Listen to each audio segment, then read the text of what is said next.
What is up? What is up? What is up? Hello. Welcome to The Severed Floor, a mysterious and important podcast where we deal with the uncertainty of the Apple TV Plus series Severance in a way that Kier would have wanted, together as a family.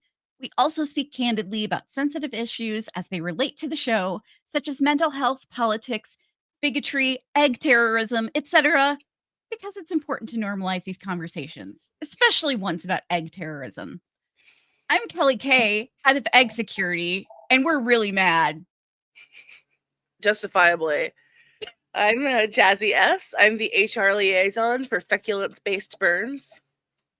I feel like our listeners aren't gonna appreciate my title as much as our viewers will, unfortunately. Um, I but mean, anyone who watched that episode knows that what happened with those eggs just ain't right. I It know, ain't I know. right. It no, it's absolutely not. And we're as head of egg security, um, you know, post mad, and we're thinking up an appropriate punishment. So we'll keep you posted on that on how we are going to deal with Helena Egan and her egg terrorism, because it's not okay, and I'm very upset. It is a serious issue. So the way that we are okay, by the and it's funny that I say that because I'm wearing a t-shirt today that says I support women's rights and wrongs. Um Yes. Not all wrongs, okay? Helena Egan? No. Just Mm. no. There's a limit. Yes, there is a limit. Um, and just and I'm just you know what? She didn't even have to do the egg thing because I'm just mad at her for having an indoor pool, okay? Like, let's just ignore all the Right. horrible things, all the actually terrible things that she did before this episode. I'd hate her. They have made that intro any more classic villain, like Seriously. just it might as well have been a Bond intro. It gave me mommy dearest vibes too. Yes. Oh, I didn't think of that in the moment, but absolutely. Yeah. Yeah, for sure. Um, but we are gonna do things kinda how we did last week, just because we kinda ran out of time. So we're going to do our recap, and all of this our chapters won't be marked. So if you're not a recap person, you can just skip forward to the discussion. And if you think our opinions are silly and ridiculous and you don't wanna hear us talk and go on random tangents and analyze the fuck out of the show, and you just want a straight recap, then you can tune out after the recap. You don't want random tangents, you're at the wrong show. Yeah. Seriously, especially if you hate It's Always Sunny in Philadelphia. Oh my god. They come in hot some Um, days. yeah. We'll have to talk But, about so we're gonna jump into it, and then we're going to we do our Severance lives on Fridays at 5 p.m. Eastern. So we're recording this on Friday, earlier in the day, and then when we do our live with Dawn, we're going to just tack that on to our recap. So it's a little different. It's not gonna seem as structured, just because it's, the second half is live. So just keep that in mind. It's not really supposed to be structured. But hopefully for next season, we will be a lot more we'll have an easier time getting stuff out on time because we'll have access to screeners, and it'll be much easier because this season has just been really, really intensely difficult for us. yeah. Um, and with that, let's just jump right in. Let's rock and roll, baby. You got our screenshots handy? Mm-hmm. All Let's right. go. So we open with Helena Egan doing some classic rich villain activities, swimming laps in an indoor pool that's a part of their home. A stately and cold, monochromatic modern mansion with giant ass windows showing off the winter landscape that matches the chilliness of the relationships inside. She finds a extremely disturbing way to eat her eggs, and argues with her even wealthier and further out of touch father. James creepily watches his daughter creepily eating a single hard boiled egg off a creepy plate with a creepy ass falling apart fork and complains about her inability to eat them in a creepier fashion. Watching this family consume eggs is basically terrorism. Kelly gets driven into work on what is supposed to be a momentous day for Lumen as the giant Lumen water tower looms in the foreground. After the credits, we head into the severed floor. Mr. Milchick is presenting Mrs. Wong, whose first name we've just learned is Eustace, a bust of James Egan, identical to the one that Ms. Cobell retrieved from her home in Salt Neck. He announces that she's completed the Wintertide Fellowship and will leave her family's home and travel to the Gunnell Egan Empathy Center in Svalbard. Before that happens, though, Milchick reminds her that the handbook requires her to mark this betterment with a material sacrifice. At his instruction, she picks up the bust of James Egan and smashes it down in her ring toss game. Milchick begins to chant again behind her.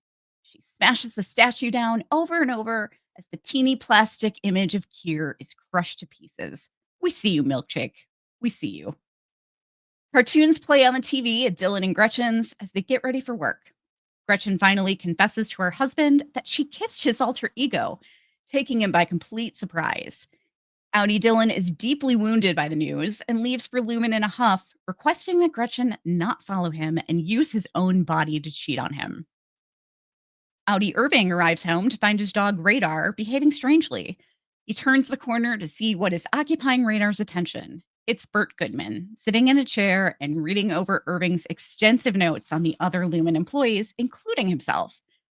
Bert reads aloud a part of the notes where Irving refers to him as a low-level enforcer or goon who may have been involved in the disappearance and possible deaths of former employees. Irving apologizes, saying this is before he knew Bert. He knows now that Bert isn't with Lumen. Stoically, Bert removes his glasses and asks if Irving would like to go for a ride with him. Irving hesitates at first, but Bert insists.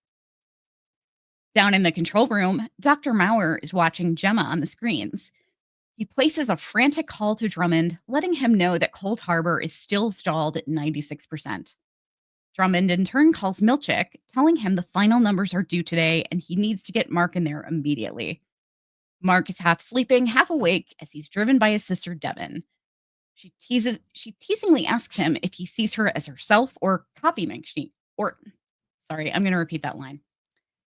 She teasingly asks him if he sees her as herself or as a copying machine, checking to see if his reintegration is still giving him momentary lapses in reality.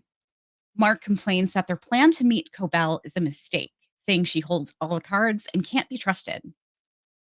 Devin agrees, but says they still need her.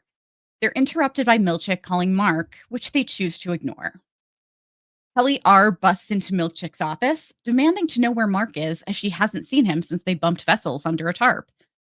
Milchick tells her he's not allowed to share Mark's whereabouts. She reminds him of Mark's nosebleed and asks again if he's okay. Milchick reminds her that Dylan is there to assume Mark's role as department chief. Kelly snarkily compares the situation to him and Cobell, insinuating that they are identical parts of a machine that can just be switched out. Milchick dismisses her, saying, "That's enough, Heliar," but instead of leaving, she presses close to his desk and asks, "Don't you mean Helly E?" He says that Helen Egan is his employer. She is his subordinate and is displaying insubordination. She tosses, "Yeah, no shit," over her shoulder as she saunters out of the room, slamming the door behind her just as Milchick requests she leave it open. Gretchen and Innie Dillon meet in the Love Shack. She explains that she told her husband about their relationship, and Audi Dillon wasn't happy. He says that Audi Dillon should be grateful his Innie is making her happy when he cannot. Gretchen tells him she has to end their relationship, that her husband threatened to quit, which would effectively kill his Innie, but perhaps he will spare him if she tells him she ended it. She blames herself for coming here in the first place as she begins to hurry away. Dylan G chases after her, saying that his life didn't begin until the first time he saw her. He gets down on one knee and proposes to her with her homemade ring. He begs her to stay, telling her that he can give her a life, even though he's just an innie. Gretchen weeps and apologizes, rushing out of the room, leaving him on his knees, calling after her. Back at MDR, he shows the ring to Helly after telling her the story. She reminds Dylan that Gretchen isn't his wife and no one would treat someone the way they love. Sorry. She reminds Dylan that Gretchen isn't his wife and no one would treat someone they love the way she's treating him. Dylan says it doesn't matter because at the end of the day, they're still trapped down there with no lives and no family. Kelly reminds him that Irving was his family and he left him a message about the export hallway. She says Dylan allowed Lumon to convince him that wasn't important by distracting him with an Audi woman he doesn't even know. Dylan asks if Helly knows it's her fault that they're all down there. She protests, but Dylan continues saying if they're so different from their Audis, then why couldn't anyone tell that she was gone? She insists that Irving knew. Dylan fires back that Mark didn't. Ouch. The remark leaves visible pain on Helly's face, and Dylan apologizes, saying he guesses he's an asshole down here too. He gets up and leaves her sitting at the lunchroom table, stunned. Ms. Cobell arrives at her rendezvous with Devin and Mark, still driving Hampton's truck from the previous episode. She tentatively greets Mark with a hello and asks how he's doing. Sarcastically, Mark says, he's so good. He's just discovered his wife is being held prisoner by Lumon, and he's had brain surgery in his basement. Ms. Cobell says they're allies now, and Mark scoffs and begins to argue with her. Devin steps in to smooth things over, asking if Cobell can get them into the birthing cabin so they can speak to Innie Mark. Cobell says not yet, not even under the cover of darkness. It's perilous. And they don't even know if he's completed the Cold Harbor file yet. If he has, Gemma is no longer alive. Cobell orders Mark to call Milchick back and tell him he won't be in today. She tells him if he smells any chicanery, they'll lock Mark out of the building. Mark insists he can't work with Cobell, but Devin says he has no other choice. Cobell knows where Gemma is. And we're going to try to take a commercial break if you two would let us. For the audio listeners, you're definitely going to get a commercial break right here. Okay. All right, back on the severed floor, Helly R pulls up the hang in there Dylan poster to find Irving's note with the directions to the exports hallway. Meanwhile, Dylan walks down a nearby hallway looking dejected and crying over the loss of Gretchen. He stops walking and suddenly says, "Fuck this place." Bert drives Irving down a winding, wintry road with radar in the back seat. He tells Irving he's never hurt anyone, but he did drive people places and never asked what happened to them once they got there. Irving stares out the window and ponders out loud if that's what today is. In Milchick's office, Dylan fills out an Innie resignation form, checking every single box available under the reasons for leaving. Milchick tells Dylan that he is disappointed and his actions reek of ingratitude. Dylan slams his keycard on the desk, staring Milchick in the eye for several moments, hostility heavy in the air. Milchick instructs him to go to the elevator and wait. Miss Swan calls out, "I'm sorry, Dylan G. I should have been a better facilitator." Milchick tries to silence her, but Dylan turns and tells her that it's not her fault. In the hallway, overlooking the giant relief of Keir Egan, Mr. Drummond lays blame of the missing Mark S. at Mr. Milchick's feet, ruining what should have been Lumon's finest day. Milchick remarks that he followed protocol. He thanks Drummond for his remonstration. Drummond scolds Milchick for the use of an overly complex word and demands that he apologize. Milchick says he apologizes, but Drummond demands that he makes it shorter. Milchick again offers, "I'm sorry." Drummond demands he say it again, a glint of sadism sparkling in his otherwise expressionless face. Milchick takes a deep breath and tells Mr. Drummond to devour feculence. At Drummond's puzzled look, he clarifies it means eat shit. He reminds Drummond who the fuck he's talking to. He is the manager of the severed floor, and therefore is owed a modicum of respect, even from his superiors. He also says that his jurisdiction begins and ends on the severed floor, and he has no control over what Mark S. does when he's not at work. That's supposed to be Drummond's department. He strides off, leaving Drummond to ponder his racist bullshit. Cobell stands and Cobell stands watch as Mark prepares to call in sick to work. The call is immediately answered by Mr. Milchick, who asks where he is.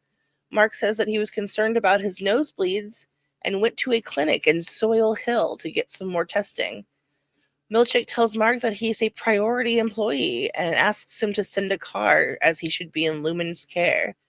Mark hesitates, then confesses that he isn't sick, that he just needed a day. Milchick asks why, and Mark replies that it's just life stuff. Isn't that what Lumon's all about? Bounce. Milchick is obviously moved by Mark's honesty and asks Mark if he has his word he'll be in tomorrow. Mark promises, and Milchick thanks him for calling. Bert and Irving arrive at the train station, and Bert tells him to take the line as far as it will go, and that he can't know where Irving gets off. He also tells him he can never come back to here. Bert says he was severed because he had been attracted to the idea that a part of him could be innocent again, but then the innocent part of him fell in love with Irving. Irving confesses that he's never been loved before, not in a real way. Bert tells him that now he has and asks him how that feels. Irving says he doesn't know, and he asks if Bert isn't tempted to know what their innies experienced. Bert says it isn't possible and that Irving must go. Irving says he wants to be loved, and he's ready for it. He leans in close to Bert's face and rests his head against his forehead and tenderly repeats that he's ready. But Bert, clearly torn, steels himself by saying a firm, "We can't." Sadly, they pull apart, and Bert offers him a handshake, saying, "Bon voyage, buddy." Irving touches his face gently and says goodbye. Both of their words are heavy with feelings unsaid.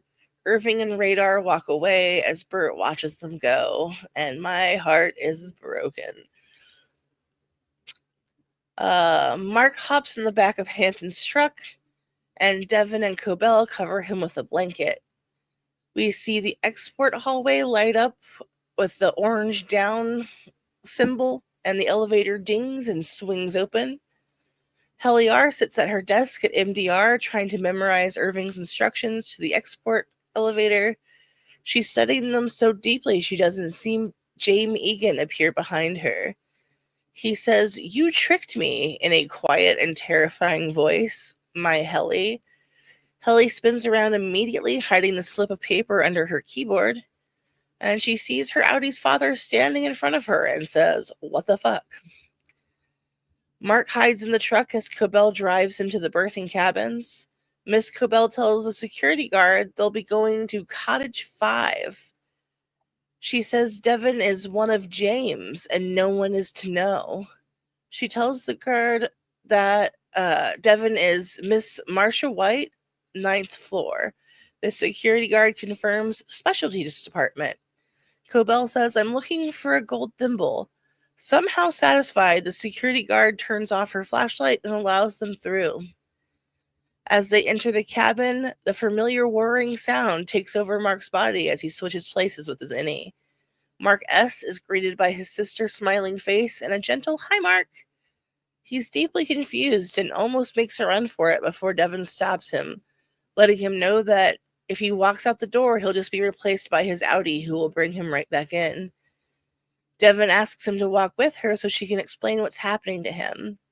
He enters the cottage's dining room where he sees Harmony Cobell standing in front of the fireplace. Devin asks if he can remember the last thing he said to her, and he asks tentatively, "She's alive?"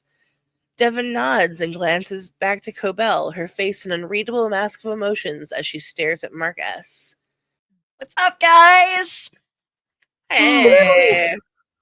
Welcome back. Welcome back. We are the Severed Floor. We're not doing a proper intro today because we're doing the thing again where Jazzy and I did the recap earlier, and we're tacking this on as the discussion portion. So I did not play the standard intro, but we at least got to see the countdown, which Yeah, always a good time. I have a very important announcement. It's somebody's birthday today. Oh! And that somebody is our director of human resources. Our very own Milchick.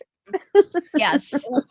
She's happily chewing on a bone right now, on a special birthday bone. And we're fortunately not the Neosporin on her brother's side like she did yesterday and threw up all over the place. God. Like, oh dear. She's reacting.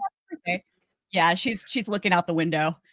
I've said before that all of my friends on the internet, all of their dogs are my god dogs. I love that. Let me see my children. Well, everyone can be Banana's guard dog. I mean, god dog. Guard dog? God dog. No, God, no. She'd be a terrible guard dog. She's a fucking husky. Oh, and she's gone. That's it. She's had enough. Yeah. Typical husky. Yeah, typical husky. No attention span and terrible guard dog. Like, happy birthday to Wild Marjorie's boyfriend. Also, I don't know his name. But happy birthday! Oh, happy birthday! Yeah. Oh, awesome! That's so cool. Yeah. Huskies are not good guard dogs. They love people a little bit too much. Which is great if they ever get out. Like with her, she got out once. And I was horrified, but then I was like, okay, calm down. If she sees anybody, she'll just hang out. Going right for them.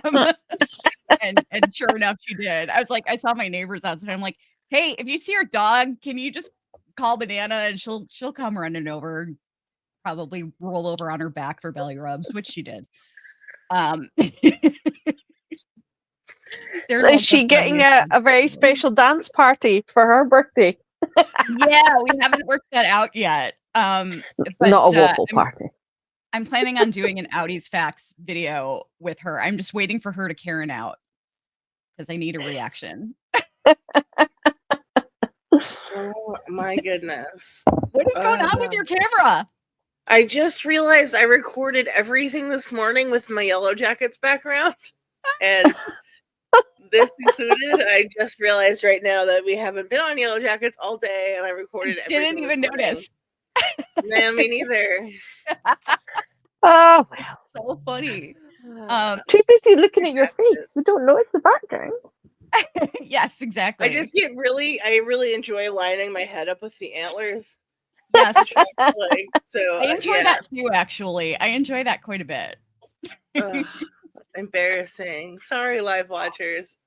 Anyway, hey, Wild Marjoram. Happy birthday, Chris. By the way, I'm Kelly K, head of egg security, and we heads of egg security are mad. What happened to those eggs was diabolical. It was criminal. It was horrifying. It was. I've never been more upset. I've never hated Helen Egan more. That was every cut was like a cut to my soul. No, she's cutting it smaller. No, she's cutting it smaller again. That second bite where she's like, there's like a 200th of an egg on the end of the what's even terrible. I honestly would rather. I was with James on that one. I honestly would rather her drink just raw down eggs an egg. Yeah. Can't you eat them raw? I'm Jazzy S, HR liaison for feculence-based burns. I am Don Glenn, and I am an egg watcher. So I watched another show this week that was about keeping your own chickens. Nice. And I was like, I wonder if Severance have their own chicken bit as well as their own goat bit. Oh, I bet they do. Yeah. Could you imagine that's your job is to bring the Egans their chickens, their eggs? Yeah. Daily egg torture. Here's your one egg. I've got better customers. By the way, the fork that she was using, did you guys notice her fork? Like, No? it was super old, and I mean, it was, like, falling apart. Like, it had a wooden handle, and it was, like, completely splintered, and Oh, I didn't notice and that. there were, like, chunks gouged out. Oh, wow. I Um, did not notice that. yeah. No, Yeah, that's creepy. very strange. Something else that I noticed as being very strange in this episode was the parking lot at the train station. Um, so if Irving was going to the end of the line, which I'm assuming this is not some commuter rail, I'm assuming this is like an Amtrak, like a long distance. Mhm. Mhm. That parking lot should be full, and there were like 2 cars there. Yeah. It's The whole train station was weird. yes, Like, there was Yeah, hardly it was anyone like, there. yeah, it was like 1930s or something. Yes. Yeah, there was a ticket agent. I mean, Yeah. like, Oh, is that I weird? yeah. So that's what Oh, yeah. our train station downtown looks like. It's like Oh, wow. Union Station in downtown LA. It's like a super old building, so Oh, cool. I don't Oh, spend that okay. much time on Gotcha. trains. Gotcha. But yeah, everything is so weird, and, like, when you pan out to, like, Jamie and Helena's home is fucking gigantic, and Mhm. when you pan out, like, their property is enormous, and then you see nothing other than the house and Lumen. Like, I Yeah. don't understand what's happening. Like, I'm so confused.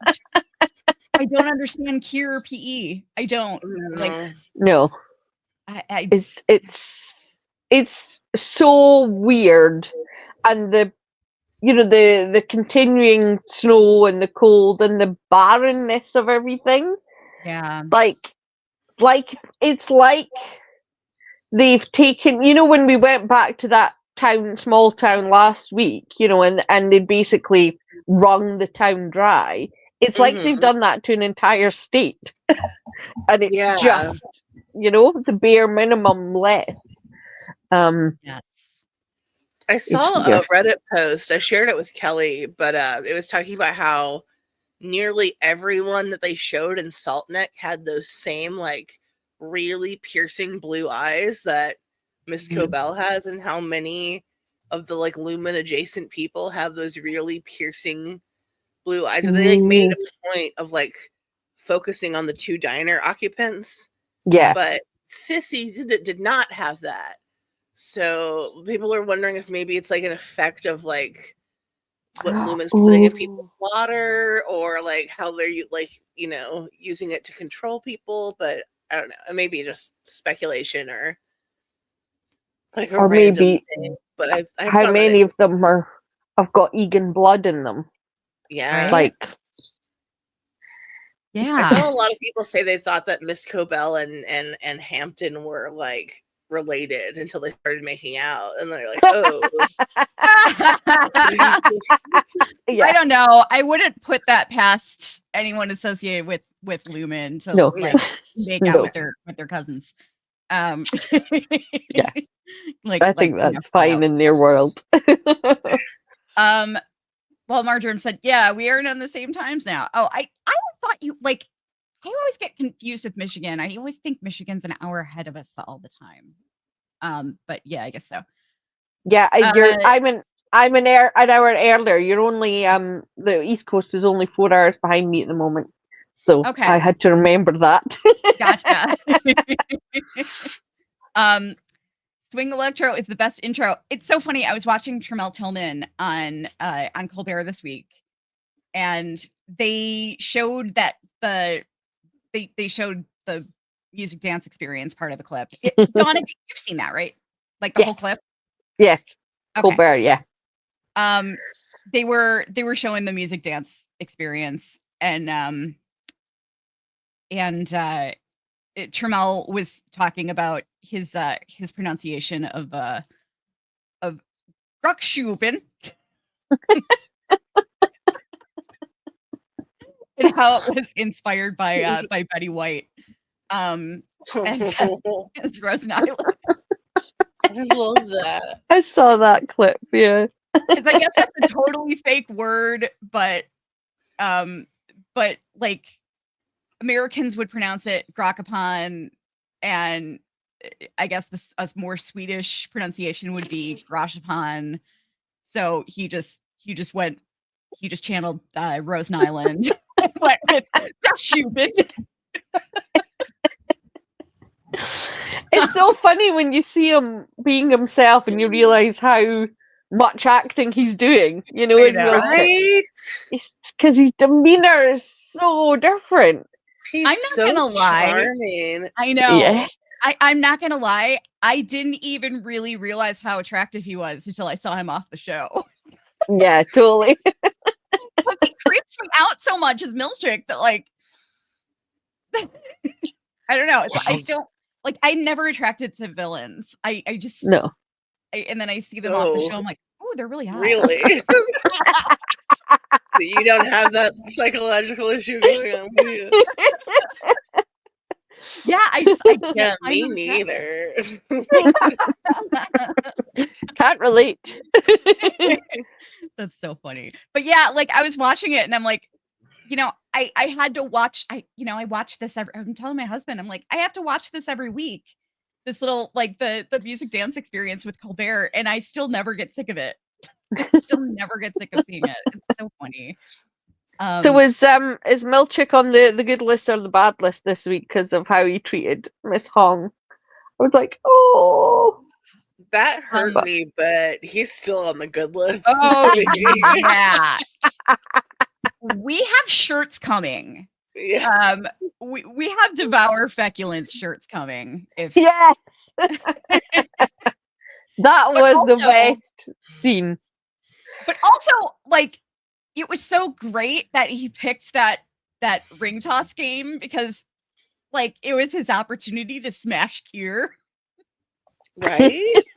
You know? I feel like, wouldn't that be kind of like sacrilege almost with their like Kier obsessive like, bullshit? But yeah, I think he's over it.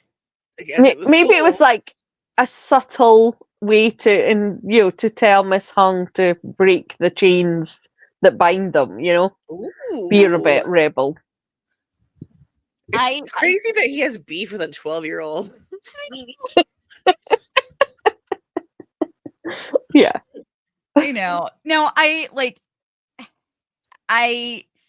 think he's over it. That, I mean, the fact that he stood up to Drummond like that, he's fucking over it. I think that maybe Mark is Milchick's Rickon, and he's like radicalizing him. I think so. I don't know if we I don't know if we should wait until we get to it, but the phone call I have a lot to say about. Yeah. No, let's talk about that. Yeah. So the phone call, when Mark's calling in to Milchick to call out of work, like, there's so much acting going on in that scene with like so little being said, and it's all subtext, and like I feel like Mark saying it's just work, isn't it? Like, when Milchick's made work his entire life. Yes. Up until this point, we don't even know if he's like, like a Huang or a Cobell, where he's been in the religion his whole life, or like when he got in. But certainly since he's been in Lumon, he's been, guns a blazing, all about the job, day and night. He's always working. We've never seen his home. No. We don't, like, I think that he has to live there. But like, he's also had that iceberg picture on behind his desk since he moved in, and him staring at it and think like, like, what's on the surface is what you see, but there's so much more beneath. I feel like that moment for him was like very radicalizing, and being like, you know what, there is life beyond work, and I want that for myself. Yeah, definitely. I mean, I'm interested in. So he sent Miss Wong to the Gunnell Egan Empathy Center. So we've never heard of Gunnell Egan. We don't know who this person is, but it's empathy does not seem like something that anybody at Lumon cares about, except for Milchick has expressed an interest in it this season. And I'm wondering if maybe this is unusual. Like, if she would normally go somewhere else, but he's maybe choosing to send her to the empathy center. I don't know. I wish we could have seen what her award was, so we could see what year we're in. You know, as I said, Cobell's last week, we said Cobell said the year of wiles. Is this the year of empathy? Is the year printed on it? I have a picture of it. No, it's on the other. Jess, I put the link in the chat. Thank you. Yeah, hers said year of wiles, which is weird. Yeah. Like, so are there years? Is it like horoscope, Chinese horoscope? You know, or is that to do with the class? Is it like class of? I'm looking. I've got I took it out to make room for some other picks, but I've got it in here. I've got a pick in here somewhere. Of the bust. Let's see. Let me add it and see what we can see. Cool. It's in one, right? Dawn, did you? Jazzy and I both got. We were talking about this during, like, before our recap. Did you get some Mommy Dearest vibes from the first scene? Yes. Very much. Yes. Yeah. Creeptastic.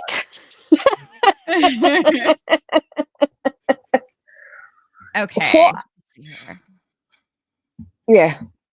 Yeah, it just there's another one of the there's one of just the is it when she picks it up to smash the thing? I don't think it came through. No. No. It's under my other login, or I would pull it up. But I have to get off of here to do that. Yeah, I'll have to check that and comment on it during our next episode. But yeah, I don't think. Yeah. I didn't go back and freeze frame it because I was too busy thinking about her game. Yeah, I love that. Okay, I need to get your opinion. I need to get both of your opinions on this because I have a feeling that my opinion is not going to be very popular. Let's hear it. The Dylan Gretchen thing. Okay. I think she fucked up. I don't know why she told him. Yeah, I don't think she should have told him either. Why did you tell him? Yeah. She's obviously too honest. She's way too honest. That's a situation where honesty, it does nobody any favors. Doesn't help anyone. Yeah. It's not like she's cheating on him with some other person. I mean, this was her husband, and it was a version of her husband that she knew at one time. Otherwise, she never would have kissed him. You know? She loves him, but I can see why Outie Dylan would get upset. Yeah, because you're saying you're not this person anymore, so I don't love you as much as him. Him saying use my own body to cheat on me really hit.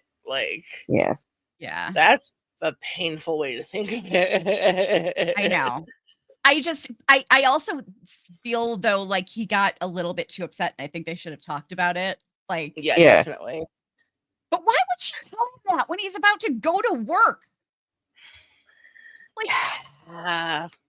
Gretchen was not using her brain in this episode. No. Sorry, Gretchen. I like you, but you weren't thinking. What do you think? Do you think that Milchick suspected this would happen when he decided to bring Gretchen in? I don't know. Because It why? says You it's know the what? year of vision. Sorry to interrupt. I Oh, found it. thank Oh, it's a you, year vision. thank Okay. you. Yeah, Year it vision. says Okay. James Egan Wintertide Fellowship Eustace Hung Year of Vision. Oh, Gotcha. thank you. Sorry, I Interesting. couldn't let Okay. that go. Okay. That's right. Glad to know. Gotcha. Yeah, because I'm assuming that Milchick brought it in to sort of sweet deal Dylan and keep him doing what he wanted to do. So in Yeah. order to keep him happy, he knew that Gretchen would make him happy. Yeah. Did he not see further down the line what that would mean? Right? That's like, What would happen? who couldn't have foreseen that happening? Yeah, Right? Like, the second they met, I was like, oh, they're banging. Like, Yeah. yeah, obviously they were gonna fall in love. It was yeah, really obvious to me anyway. yeah. Yeah, I don't know Yeah. how they thought that was gonna play out.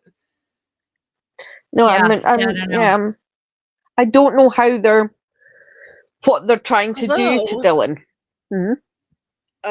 like, one of the theories I've been reading lately is that, like, the whole thing for Lumon is breeding and trying to, like, impregnate and indoctrinate as many new children into, like, the Lumon fold as possible that are, like, under their control. So Yeah. maybe that was the point, as they wanted. Oh, maybe. Yeah. Like, Dylan, they know Dylan and Audi Dylan and Gretchen aren't really, compatible anymore. So they're like, let's try to pump some more kids out of her. We'll switch them up. Yeah. Yeah.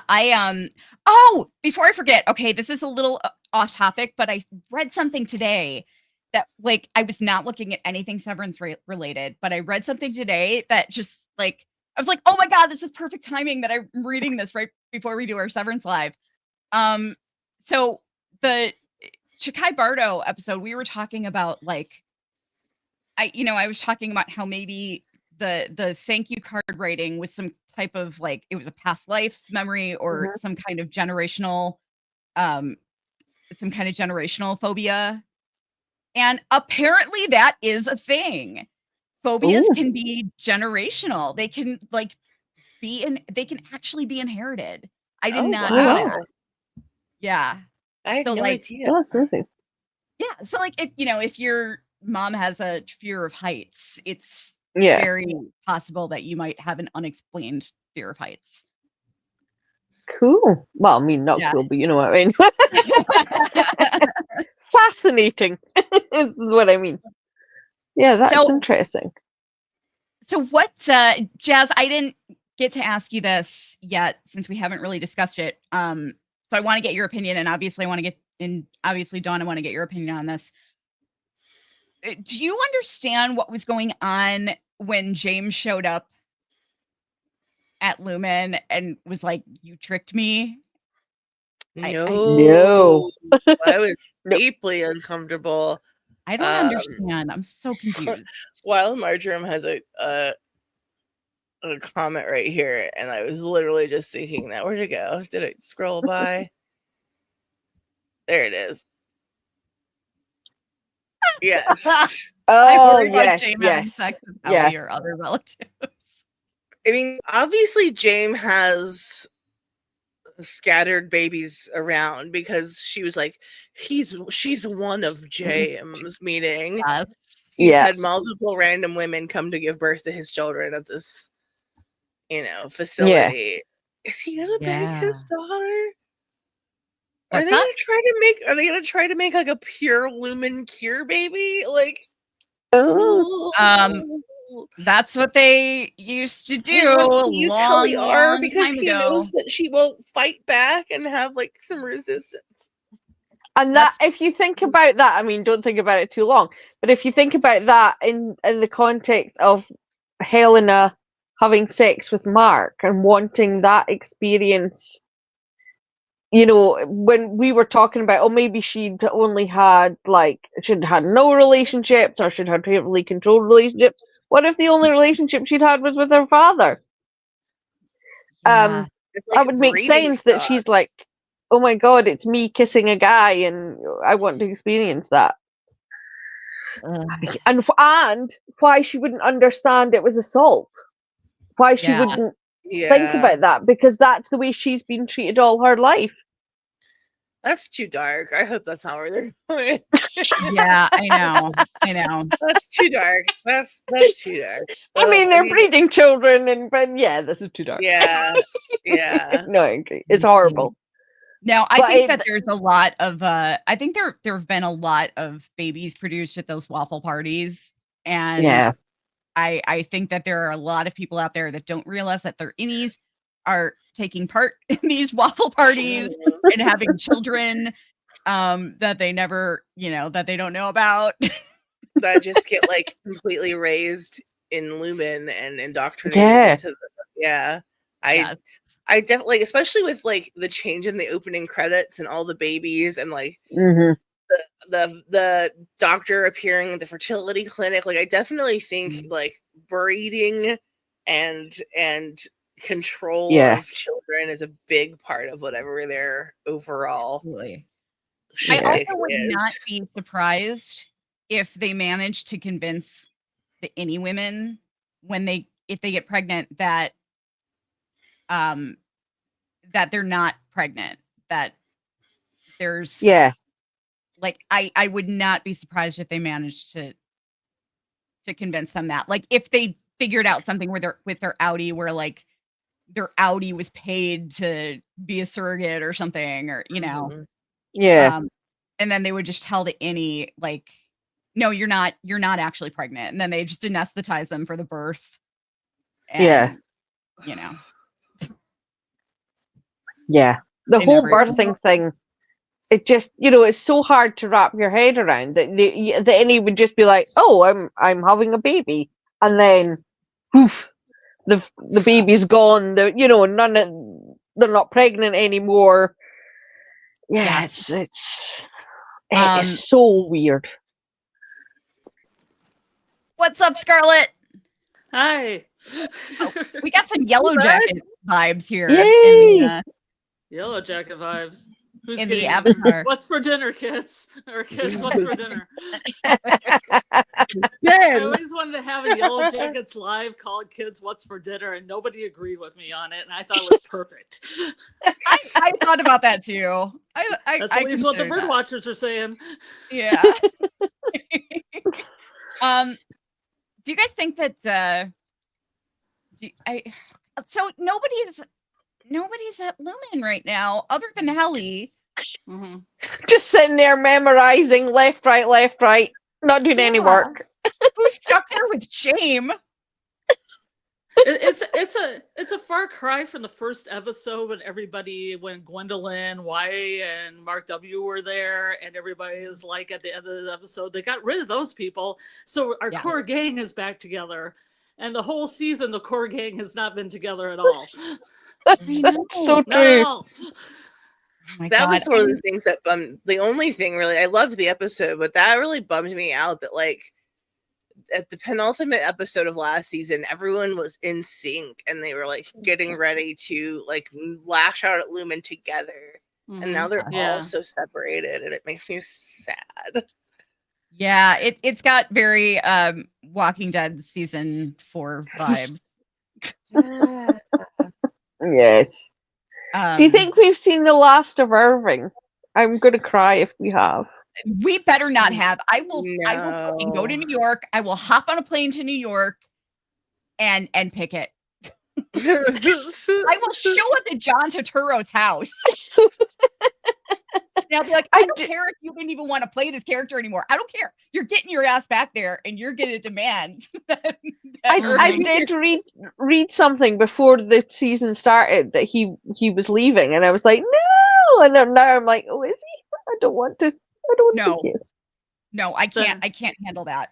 No. Then they had to have the scene that reflected the plant room where Yeah. where Bert wanted to kiss Irving and he was like, no, it's not time. And then it's like, now it's time, but it's not time. I'm ready. Oh, it was heartbreaking. Tragic. Him Oh, resting my. his forehead against his forehead. And he's whispered, I'm ready. And Bert going, no, we can't. Oh, And he said, and Bert was trying to kiss him in the plant room, and he said, Yeah. I'm not ready. Mhm. Okay, sorry guys. Show's over. I'm gonna go jump off my roof. Yeah, pretty much. My it's God. just, and they said on the the behind the scenes thing, they did compare them to Romeo and Juliet. I think it was Christopher Walken did. And I'm like, oh, they are Romeo and Juliet. They're so tragic. But I'm Romeo and sick. Juliet got to bang. Yes. The best one. Yes. I love you, Jazzy. That's always my thoughts too. Like, okay, I don't mind if you kill them off, as long as they got to bang first. I know, at least once. Yes. I need Christopher Walken throwing his legs over John Turturro's shoulders and saying, "Diaper me, daddy." We do need the Christopher Walken John Turturro make-out scene. Yeah. It No, needs sorry. to. That was a reference, by the way, to John Turturro's appearance on Seth Meyers this week, if you haven't seen it. It wasn't just you revealing your personal fetish. Yeah. Yeah, it wasn't just me wanting Irving to diaper Bert. But man, we could, even if they would just, a make-out scene would have been so cute and lovely. And they would have been down for it, so. Yeah, I Yeah. refuse to believe. I refuse to believe that Irving is leaving. This was the penultimate episode. He has to be in the season finale. I It's feel like just- there's too many unanswered questions with his character. Oh, Yeah, for sure. we didn't find out who he was talking to, did we? No. On the phone? No. No. Okay, that's good. That wasn't just me being stupid. Like, no, we didn't get that answered, did we? And I've forgotten. No. I'm glad we got the question of Bert answered, though, at least. Yeah. Yes. That he is a shady dude, but he actually seems to like have feelings for Irving, even in the Audi world. Right? Yes. Because their Like, love which was- transcends boundaries. That's Yeah, like how much bleeds through that chip because they still immediately fell in love as soon as they basically as soon as they met face to face. They're It's like like- the Jade and Tabitha of Severance.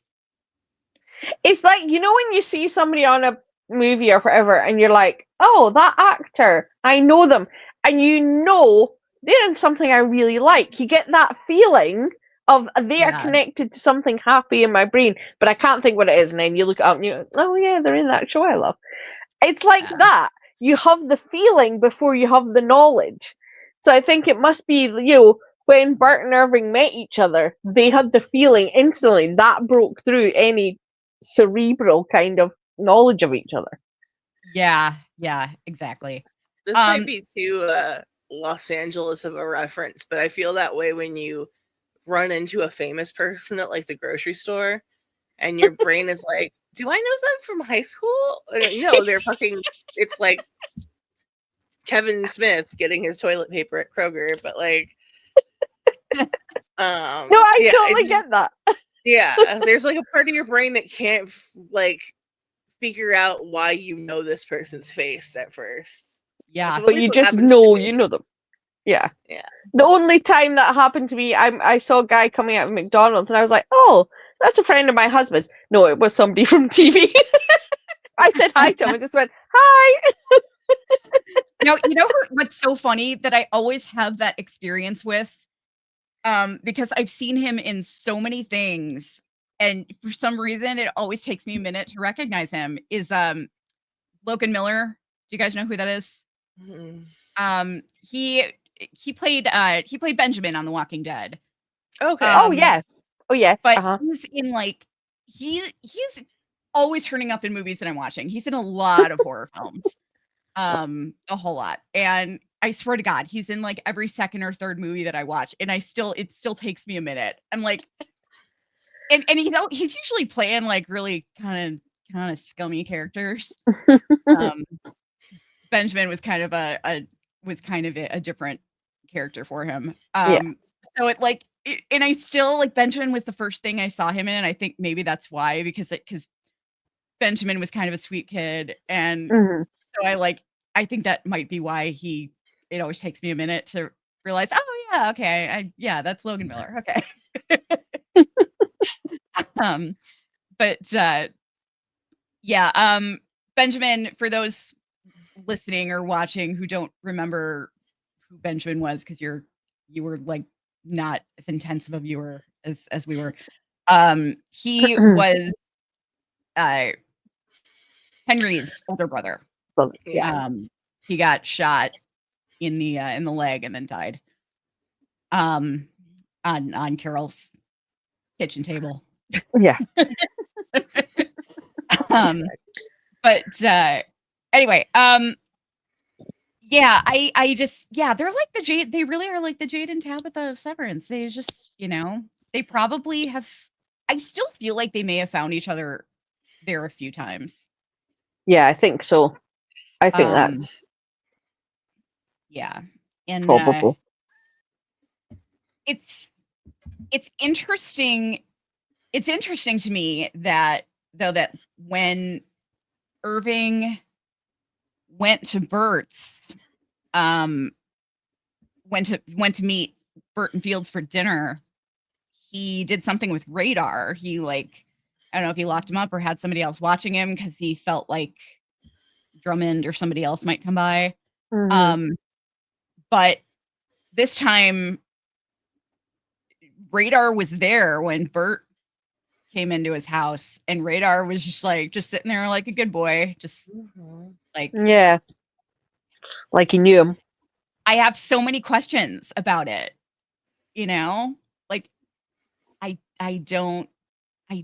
I still feel like there's something that we're not seeing that happened, like somebody's memories were wiped or something. I don't know. I don't know. I'm like Fields was very insistent that, but well, I guess Fields had a good reason to be certain that Bert and Irving were hooking up at work because he had heard that he was hooking up with someone, and Irving comes banging on his door. So I guess there's that. An erotic entanglement? Was that it? That's erotic entanglement. But I still want to know why Lumon is telling Irving B that he's very skilled in kissing and lovemaking. Right? By whose metrics did you get this information? Yeah. Is it those people that sit and watch them at work? Do they do scores on your lovemaking as well? Were they watching Mark and Haley? Maybe they rate based on waffle parties. Yeah, maybe. Miss Hung was actually watching Gretchen and Dylan, so they must have had somebody watching. Oh yeah. They might have had another version of the conjugal visit room or a waffle party. Maybe he went to a waffle party. Who knows? Oh man, that was sincerely one of the saddest parts of the episode. A little Eustace apologizing to Dylan for not being a good enough facilitator. Yeah, so sad. And just Dylan, everything about Dylan. I mean, the ring. Oh my God, the ring. The ring. Oh. I know. Oh, that scene just broke my heart. Yeah. I would like how mean he was to Helly. That was kind of mean. Yeah, that was shitty. Yeah. But yeah, I felt bad for him. But yeah, I hope that works itself out. I'm certain. I refuse to believe that Irving is not going to be in next week's episode. I just refuse. I mean, we'll find out in a couple of days, but I refuse, and hopefully it's not going to end up on a note where we're going to be wondering if he's going to be in the next season, because I'll fucking rage. I can't. Yeah, I don't like that. I mean, we know they don't mind ending on a cliffhanger and then leaving you waiting for 3 years. So yeah, true. It wasn't supposed to be a cliffhanger, though. No. Like the first episode of season 2 was supposed to be the final episode of season 1. Yeah, Really? I didn't know that. Yeah, Oh, wow. I imagine had that. heard that. Do you know why that happened? No, I don't know, but maybe they just thought that was a better cliffhanger, and then they just saved the first episode for the next season. Mm. Damn. I mean, it definitely. Yeah. That ending was. It haunted me for Yeah. literally years. I mean, and then the promotional materials were really heavy with that episode, the first episode. And maybe they had all that already done. Yeah. Yeah, that's true. Maybe the lead that it was going to be more quirky this season than it was. So Yeah, and then it's like dark, darker, darkest. Yeah. Yep. Seriously. I before Dawn has to hop off, I just want to go around and get everyone's who are you putting in the break room, and who are you and who are you giving an incentive to, and what are you giving them? Let's start with Jazzy. Break room is Drummond. Fuck that guy. I knew he was like gonna be evil, and I have a hard time with it because I love that actor. I've never seen him play not just a sweet little teddy bear of a man, and I'm really struggling hating him so much in this season. But yeah, break room for 3 days. That was awful. Yeah. Why is everyone at Lumen such a fucking sadist? It's bizarre. Like, it is weird. They get off on like weird power shit. Anyway. Yeah, they really do. I think incentive is going to Bert for rescuing his sweetie and getting him out of there, and he gets a day to bang his boyfriend. Yeah.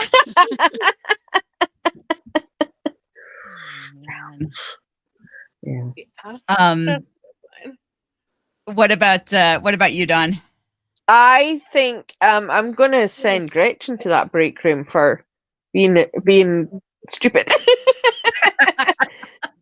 and being too honest. No, sometimes honesty does not pay. Go in there and think about what you've done to your Dylan. And rejecting him when he's proposing to you with his own homemade ring. Like, no, how could you do that?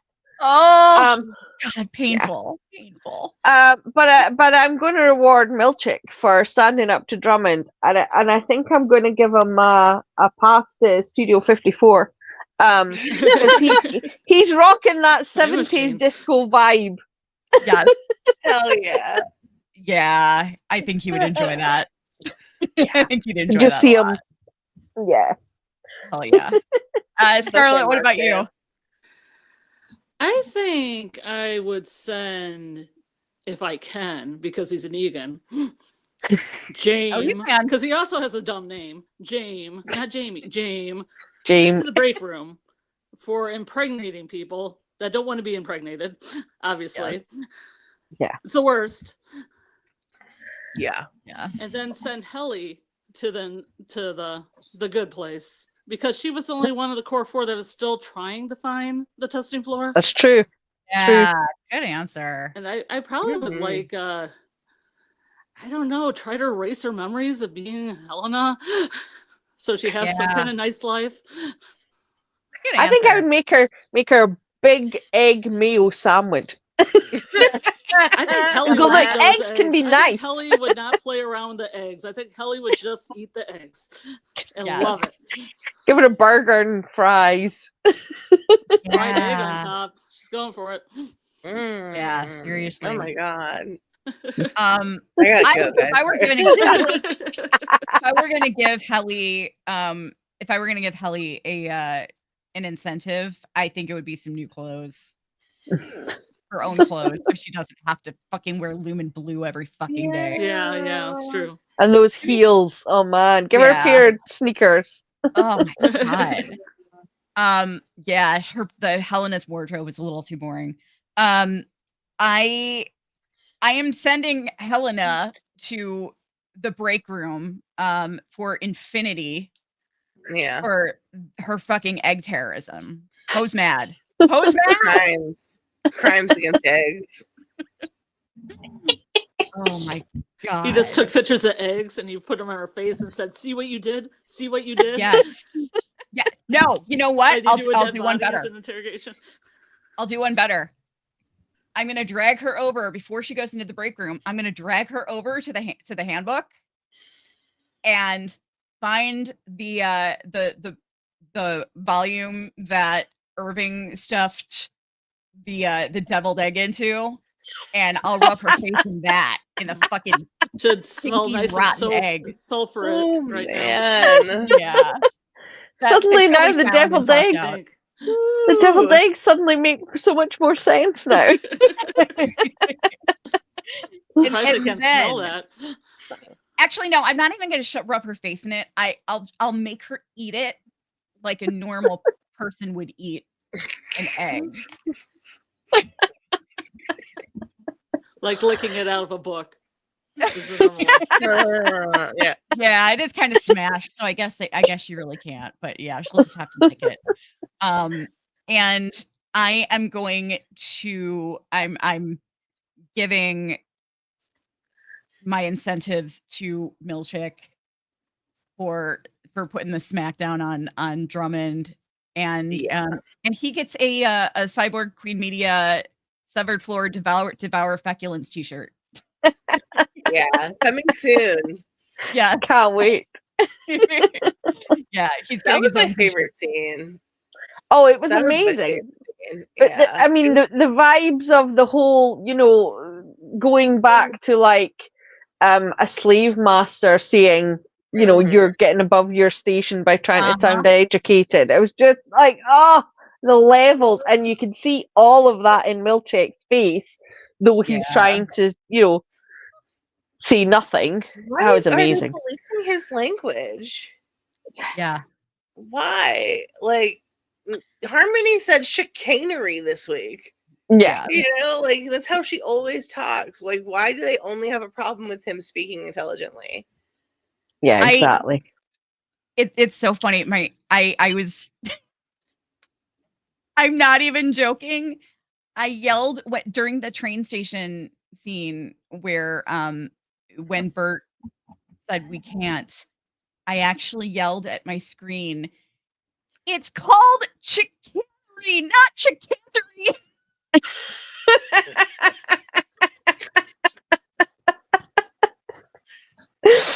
Oh dear. Yeah. It's rare that I actually... Chicanery. Or Milchick. You absolutely can't. You absolutely chicanery. Chicanery. I don't care how it's pronounced. This episode should be dubbed Bart's Blue Balls, because he's just like, no, I can't. I want it, but I can't. Man. Circling back just to that Drummond scene real quick, I really loved that when he put it monosyllabically, he did not use a single word that had more than one syllable. Yeah. Like, what a burn. Like, Milchick's such a sass queen. I know. He really won me over this season, from being like the most terrifying character to like one of my favorite characters. Yeah. I know. I love it. I hate to say it, but I do think he's going to be above John Turturro for the Emmy for supporting actor. Deserves it. I really think he deserves it. He the levels that his character, and so much of it without dialogue. Yeah, so much of it with just physical acting. Like, I really think he deserves it. He won't. He won't be John Turturro, but he deserves it. His face acting in that scene was superb. Yeah, and he barely changed his facial expression, yet he somehow still acted his face off. He still acted his face off. Yeah, amen. I mean, he's incredible. It was kind of ridiculous. But so I guess Mark isn't really reintegrated then. No, I guess not. I thought that Mark S would disappear, or they would become all one person, but they're still able to access Mark S, even though he's been fully reintegrated, or And only when they go to the birthing cabin. Yeah. I confused. would assume if he went to the severed floor, it'd be the same. Yeah. But And he Yeah. obviously any Mark doesn't remember IT Mark, so it's not like he was accessing one way but not the other, neither Yeah. direction. Yeah. So I don't understand what's happened. I mean, No. yeah, it was like he just woke up from being at Lumon. Yeah. It's I hope that I really want the full like integration to happen. I hope it does. But I don't know. Do you guys what are your guys' predictions for the finale? Yeah, I don't think they can do the full integration, because then it takes away so much of that limitations. The whole mystery comes because he doesn't know what's happening. So I think I guess it won't work, but they'll get enough information from Marquez. I really have no idea what's going to happen, but I think Cobell is genuinely now flipped to being anti-Lumon because they've shit on her too much. And obviously she knows a lot more. She probably knows, more than Milchick, whatever. So I'm hoping she manages to do some damage to Lumon as a company. I think Gemma's going to die. There you go. That's my prediction. I think Gemma's going to die too. I hope not. Yeah. I think I'm kind of leaning toward that too. Scarlett, you want to go? You have predictions? Well, I feel Any Mark knows he's working on Cold Harbor, right? He knows he's working on that file. He knows he's 96% done. So they can still run in there. There's going to be this kind of collision in the testing floor because Helly's memorized all the directions, so she'll get there. And then Cobell is going to get them there somehow. So is Mark going to have to choose between Helly and Gemma somehow? Yeah. Like the doctor's going to make him choose, like that creepy doctor, Robbie Benson. Yeah. I think Gemma will sacrifice herself. Oh God. I think that's how she's going to die. Well, here's the problem. If Helly actually does go down to the testing floor, if she enters any of the rooms, she's back to being Helena. Yeah. Fuck. So that's going to be an issue. Yeah. Yeah, that's cool. Yeah, that is to the writers. They can figure it out. Yeah. What if? Oh no! Sorry, I just had a thought. What if Helena kills Gemma? Oh shit! Whoa! Yeah. If she goes into the testing floor, becomes Helena, realizes who she's in front of, and kills Gemma, so she can have Mark to herself. I could see that because Helena is totally on board with Cold Harbor. She doesn't want anything in the way of Cold Harbor. But I think that the point is for her to complete the program. I think if she kills Gemma before it's completed, I don't know. I would not take it off the table though. That's fucking wild. I would hate that. But, oh my God. I could see there being some kind of confrontational scene next week with Gemma. Yeah. She like I banged your husband or whatever. Yeah. I would just think that Cobell wouldn't let Mark finish Cold Harbor, knowing what she knows. Yeah.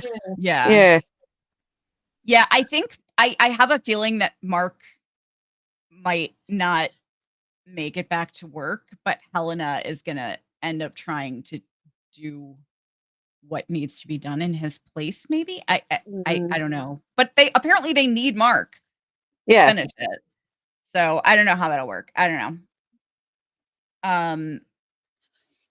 But there's going to be something bad happening between Mark, Gemma, and Helly/Helena next week. I'm certain of that. Something's going down. I think What about you, that Jazzy? I think that I think that Cobell's going to try to recruit Milchick to the anti-Lumon movement. I hope that Yeah. that happens. I think we're gonna find out that Helena is pregnant. Yeah. By the end of the season for sure.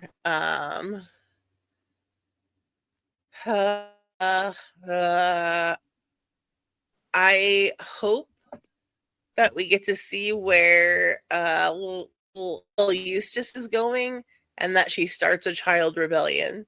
Yes. Oh my god, that Yes. would be amazing. Let's have a spin-off show, Severance Jr. Oh my And then god. Miss Wong could lead them. Yes. Now we're gonna get that creepy animatronic ear puppet next week. What? So I haven't seen that. I so. love you. yeah, that was in the trailer, and that's Mhm. the only thing that I can think of that we haven't seen yet. I know there's other things that I'm just not thinking of at the moment, but that's the one that sticks out that I'm like super Yeah. curious about. I think. Oh, I and think Drummond slamming Mark against the wall. So Mark is definitely going back. Oh, yeah, that's true. What about that? Yeah. Yeah, They so oh, sorry, Don. I was just going to say, Cobell must send Mark back in to finish Cold Harbor. Yeah. I just have the suspicion that Helena is going to be pregnant with twins. Oh. One for the Innie, one for the Audi. Oh. Interesting. Oh, And how that is that interesting. dynamic goes down, because technically Innie Mark's the father of both, I guess. I don't know. I don't know how it works. Writers figure it out. And they're doing some kind of like nature versus nurture experiment. Oh man. Oh, Like Peter and yikes. Kier, but in female form. Yeah. And then there's Oh going to be yeah. daughters too, because Mark said he had that whole Tibetan Book of the Dead thing where you just reach out and grab, like in the Tibetan Book of the Dead, they have couples that are making love, and you just grab the child decides which soul they want to go into, and he said God. daughter, Yeah. and I think daughters. Oh, wow. Yeah. That's boy. a good point. I love how whenever Jazzy freezes up, she's frozen. You're frozen right now, Jazzy. I love whenever Jazzy freezes up. It's always like when she's making a sassy face. Oh, I thought she looked thoughtful. For a minute, I thought she was just thinking. I didn't realize, she and I was like, "Hang on, she hasn't blinked." Oh, here she goes. Okay. How bad was my frozen face? No, you just looked like this. Oh, that's not too frozen bad. face is I'm over this bullshit. Yeah. Okay. I love it. It's so funny. That was what I was most concerned with. I was like, am I like, yeah. that would be amusing. It was like that face Kelly used on the Yellow Jackets video I watched, that like black and white angry face. I don't know where you got it from. Oh yeah, the rage face. My face is like that a lot during Severance. I make that face quite a bit. I'm gonna be making that face a lot more for the rest of this season of Yellow Jackets as well. But all right, my back is screaming at me right now, so I'm gonna hop off. But everybody, go check out. Scarlett is actually co-hosts on a couple of channels. She co-hosts on Julie B Deep Dives and Sci-Fi Vision. So go check her out. And this week, 7 p.m. on Sunday EST, we're gonna have the actress that plays Akila on for an interview. Oh, that's and it's awesome. live, and you can send questions to Sci-Fi Vision, or you can just place them in the chat, and we'll get to them and ask her. Awesome. Nice. Very cool. Very cool. And Dawn, let people know what your podcasting activities are up to lately. I have 3 podcasts. I have the Shipyard, where myself and my co-host Lucy talk about will they, won't they ships, largely from the past, but some current ones, classics like Moonlighting and Rounded Steel. I also have Made for TV, which is myself and 2 other ladies, and we talk about women and underrepresented groups in television and the business of TV. And I also have the Custard TV, which I'm on just about every week, where we review 4 new shows and give a lowdown on what we think of the latest television. We'll be talking about some of the amazing stuff that's on Netflix this week, the adolescent Stephen Graham thing, which is outstanding. Watch that.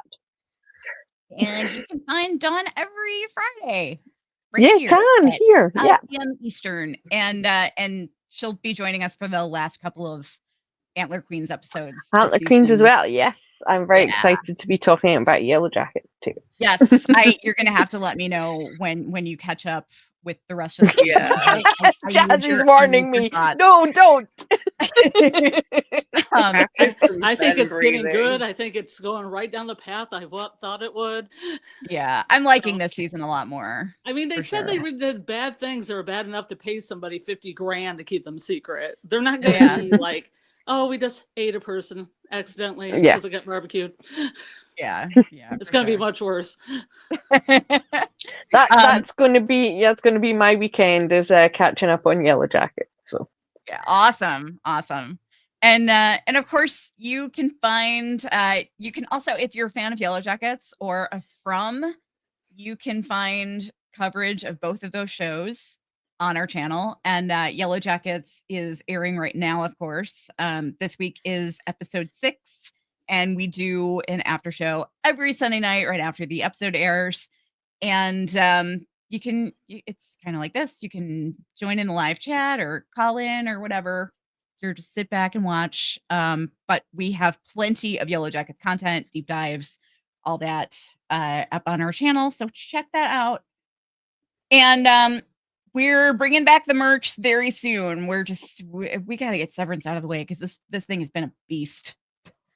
So, we're still catching up, man. Yeah. But yeah, but everyone, thanks so much for joining us this week. And we will, if you are joining us live, you can check our recap. Our recap will be coming out by tomorrow, fingers crossed.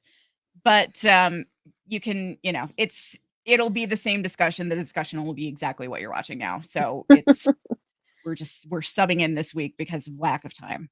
But yeah, like our video and comment. That really helps us with the algorithm. And we'll see you guys next time. Praise Kier. Praise Please Kier. care. Grace Care, chosen one.